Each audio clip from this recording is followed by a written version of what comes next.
They think we country niggas, we ain't got shit to bring the mainstream, no. But we got the struggle in our shit. This is our culture, hip-hop, rap. This is the only way we're gonna make it out the ghetto. I'm a rapper. I do that for a living. I fill out the W-2 and tell them bitches I rap. You do what you do, I do what I do, man. If you don't like it, get the fuck off around me. You locked us out. We said, okay, cool. We'll start our own party. If you don't like South music, suck my dick.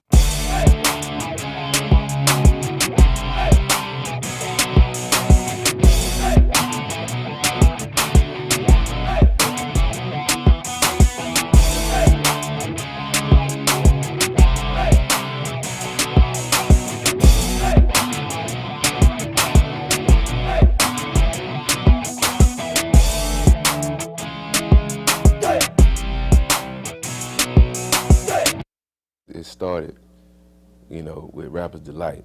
You know, everybody like, you know, I was about 5th grade, and it was on. When you talk about hip-hop is the one form of black popular music that doesn't have its origins in the South. But its deeper roots are in the South. With Sugar Hill, that was the influence that started it all, you know what I mean? I mean, it didn't start it all directly in New York, but it started it all for everybody outside New York. You know, and it was fresh because hip-hop had started breaking through from New York, so it was spreading out, so everybody was kind of doing what they saw the originators doing. We embraced it because it was our cousins, our northern cousins. It was like you had a whole bunch of different people that was busting freestyles, it was break dancing. And when Run DMC came, that just flipped the whole thing. Hip-hop for me then just went to a whole nother level. Like I skipped school when Raising Hell was coming out.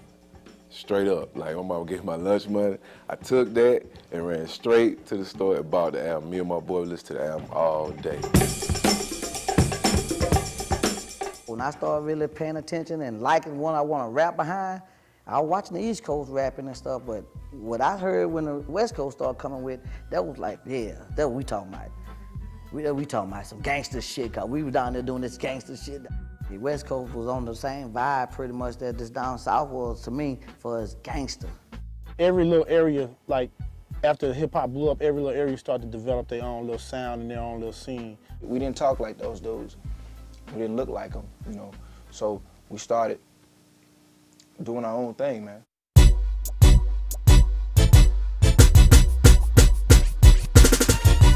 The rap in New York was really cultural.